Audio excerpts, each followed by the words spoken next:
Hi there, friends. Welcome to episode 65 of Knit Talk with a Tech Editor. I'm Megan of the Unapologetic Knitter, and I'm a tech editor.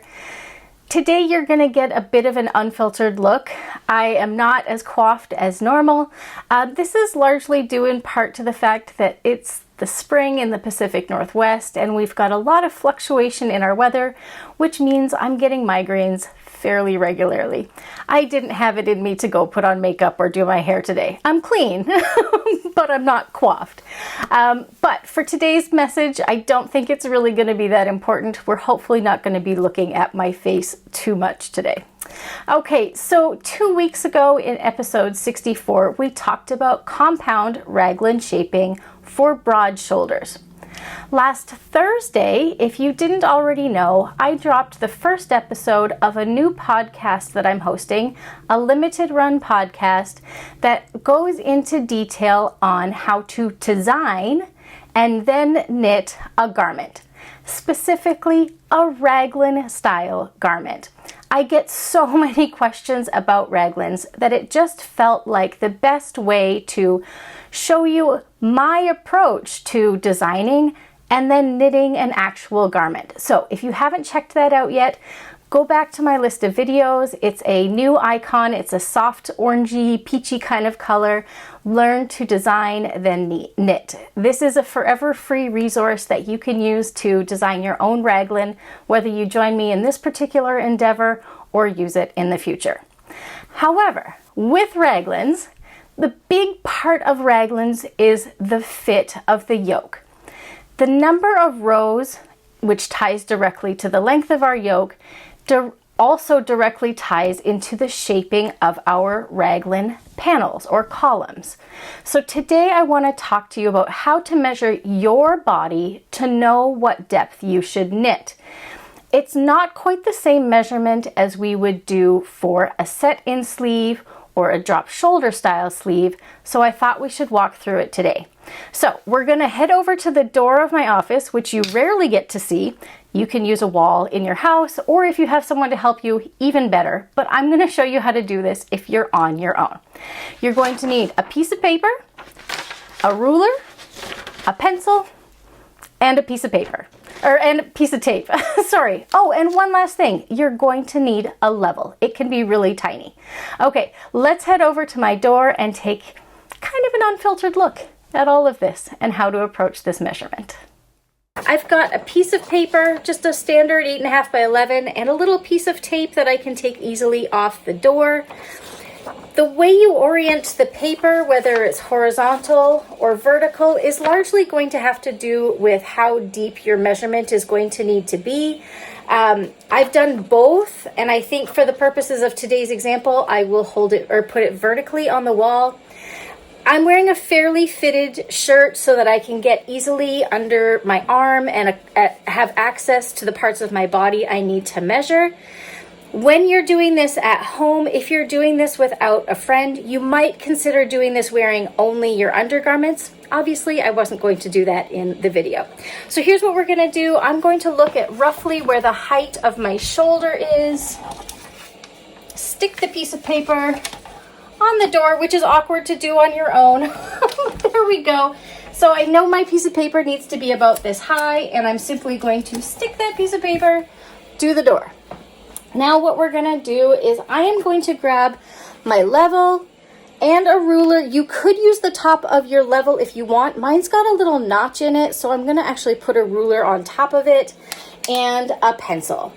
All we're going to do for the level is just make sure that we're creating a horizontal line across this piece of paper that is parallel with the ground, and a level will give us that. You could draw a line on the piece of paper before you stick it to the door, but then you'd have to try to level it on the wall. So here we go.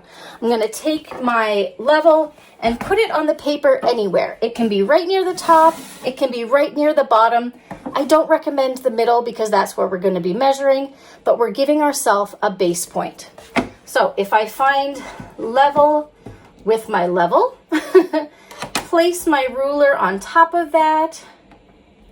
Once that bubble is level, we're just going to draw a line across the page. There's nothing complicated about that step at all, but I now know that this line is parallel with the floor.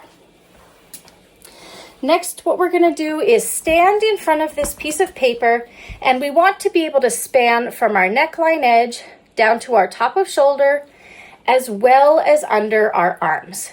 This is going to give us our shoulder drop measurement, the vertical measurement from the top of our shoulder up to our neckline edge. And we're going to be able to measure our top of shoulder to underarm depth, which is very hard to measure vertically otherwise. So we're going to be playing a little game of trace. We're simply going to take our pencil and start, this is a very hard angle to show. I'm just going to be touching this pencil to the paper behind me, and I am going to trace down the top of my shoulder. Do not expect this line to be straight or even, but my shoulder line, which you can't see, is drawn there. Now, without trying to move that piece of paper, what we want to do is lift our arms, put our pencil right under our arm, so it's touching our underarm, and we're going to put a dot on the piece of paper. And we're carefully going to move our pencil, so right here is the dot from my underarm. Here, actually, I will try to draw this a little thicker so you can see it. Here is the slope of my shoulder. So I started down at the bottom up to the top. So now I've got this sloping line, which mimics the slope of my shoulder, and this bottom part, which is my underarm. Now let's take it back to the desk and show you how to measure this from a top-down view, not on the door. Okay, so here is the sketch that I took off of my door. And what we need to now do is figure out the vertical distance between our high point shoulder all the way down to our underarm. This is going to give us the vertical length that we need to span our total yoke over, plus some ease, but we'll get into that after we're done measuring. So we're going to take two measurements from this. The first thing we're going to do is measure perpendicular to this line that we drew from our shoulder point, or pardon me, our underarm point all the way up to our line. So if I draw a perpendicular line from this point up, it measures 7 and 7/8. 7 and 7/8 inches. Now we're going to repeat the same measurement with our high point shoulder measurement. We're going to measure from that horizontal line that we created down to the start of our slope. So this line right here looks like it measures 1 and 7/8 of an inch. Well, that's really convenient. So there we go. So we know that from this line to this line is 1 and 7/8 inch. Because this is our top and this is our baseline, we essentially subtract this number from our total number that we measured from the underarm up to that same line. So if we've got 7 and 7/8 of an inch and we have to subtract 1 and 7/8 of an inch, we end up with 6 inches. So that means that my total drop from my high point shoulder down to my underarm is 6 inches. This will give us the total length that we need to work with our yoke and add ease to that for the fit. Okay, so now we know our vertical yoke measurement for our raglan garments. Where you measure your high point shoulder will vary somewhat based on your tastes. If you're like me and you like a tighter neckline, your measurement will be right at the top edge. If you like a wider neckline, your raglan vertical measurement can start a little bit further down your shoulder. You may not need to include the full height of your shoulder drop for that. So let's just take a look at some practical examples of ease in a raglan. Before I jump to the photos, because I think those are really important, understanding ease is a big part of getting our garments to fit. So if you have not already watched it, go back to episode 1 of the Knit Talk with a Tech Editor podcast. In that episode, I talk about ease for the circumference of garments and how to choose a size. In today's episode, when I talk about ease, I'm talking about the amount of extra length we want to add to our existing yoke measurement. For example, or going back to my example, I should say, I know that my yoke length on my physical body is 6 inches. So when I talk about different lengths of yoke that we put on the body, the difference between those is going to be ease. It's positive length or more length in the garment than we actually have on our body. Okay, let's take a look at some practical examples. This first example is a raglan sweater called Pop Your Color. I designed this with Heather Walpole of UU Yarns, and this is a very traditional raglan style sweater. You can see that I've got my top ruler aligned with the very top edge of the shoulder, and I've got the lower ruler where I've got the pink numbers aligned with the underarm. The vertical difference between these two is my yoke depth. In this picture, you can see that from my high point shoulder to the underarm, my yoke depth is just about 8 3/4 of an inch. It's actually 8 5/8 when I take the direct measurement.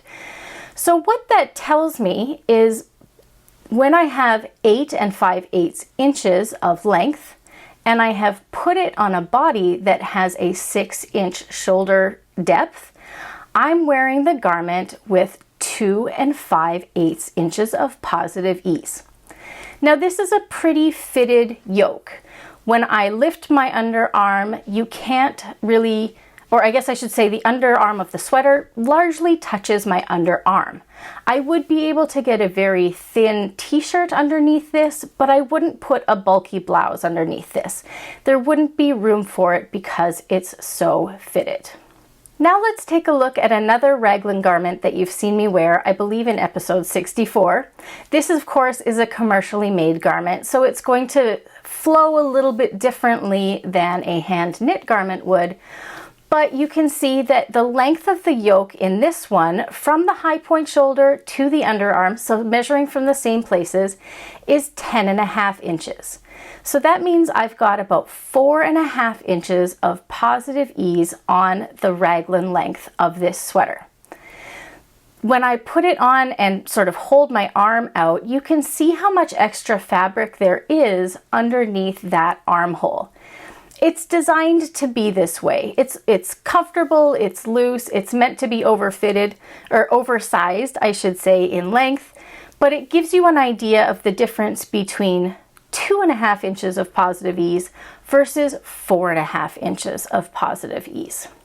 Let's just take a look at one more, and again, it is a commercial garment, but this one is worn with only 4 inches of positive ease.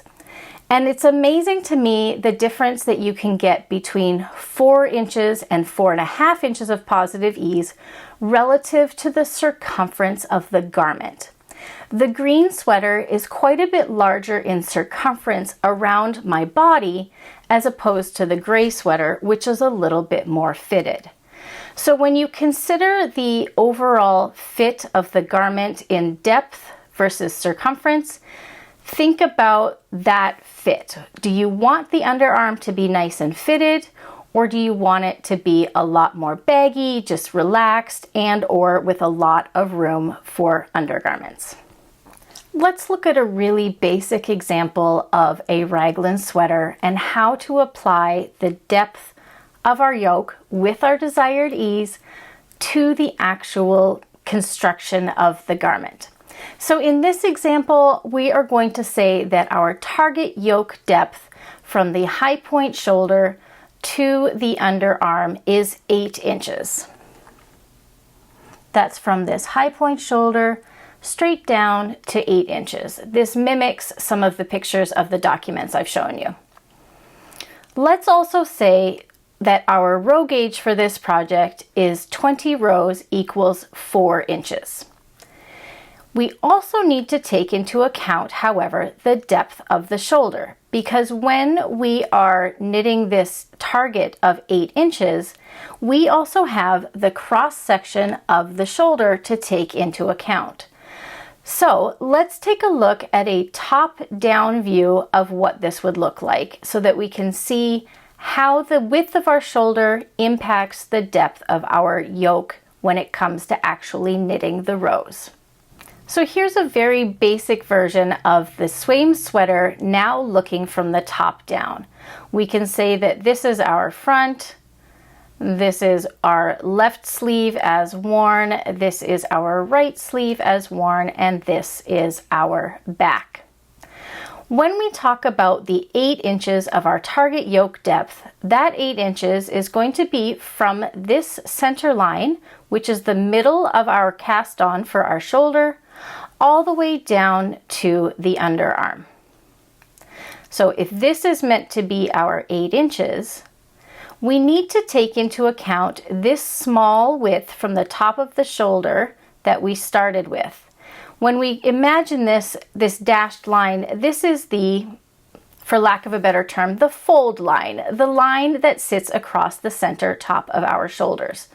So this width of our shoulder is going to impact this 8 inches. For the purpose of this example, just to keep the numbers really simple, we'll say that the stitch gauge for this project is 16 stitches over 4 inches, and if we cast on 8 stitches here, that means the total cross shoulder width of our garment is going to be 2 inches. So this width right here is 2 inches. Now, because this dashed line sits right on the top of our shoulder, where we would traditionally have a seam in a seamed garment, only the front half of that shoulder width is going to reflect in the depth of the front yoke. So from this front cast on neckline edge to the center point of our shoulder is 1 inch based on our gauge. So that means that this 1 inch is already playing into our 8-inch target yoke depth. So that leaves us not with a target front yoke length of 8 inches, but rather 7 inches. Because we've got 1 inch, which is the half width of the shoulder, plus our 7 inches of actual yoke that we will knit from the front neckline cast on to the underarm. So rather than knitting 8 inches or 40 rows, which would be the translation of 8 inches into our row gauge, we will knit 35 rows. That will give us our full 7 inch of the front yoke depth plus the 1 inch of our shoulder drop that's built into the garment.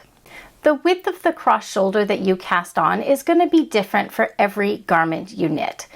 I would say that if I was to hazard a guess, most shoulder widths on a knit sweater are somewhere in the park of around 2 inches, but you can always use your stitch gauge to find out how many inches you have across your shoulder and subtract that width from the depth of your target yoke length.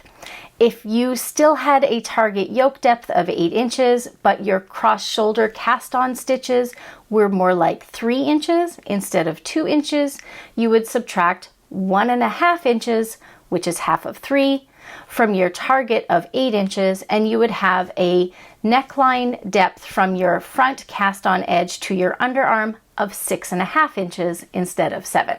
So the numbers all really play together. The biggest key is knowing what your body measurement is and adding in the ease that you want.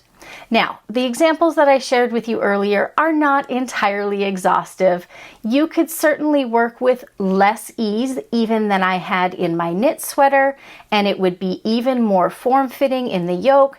But I would say for my preference, based on my body length, that for a knitted garment, I want my yoke depth to be about 2.5 to 3 inches of positive ease.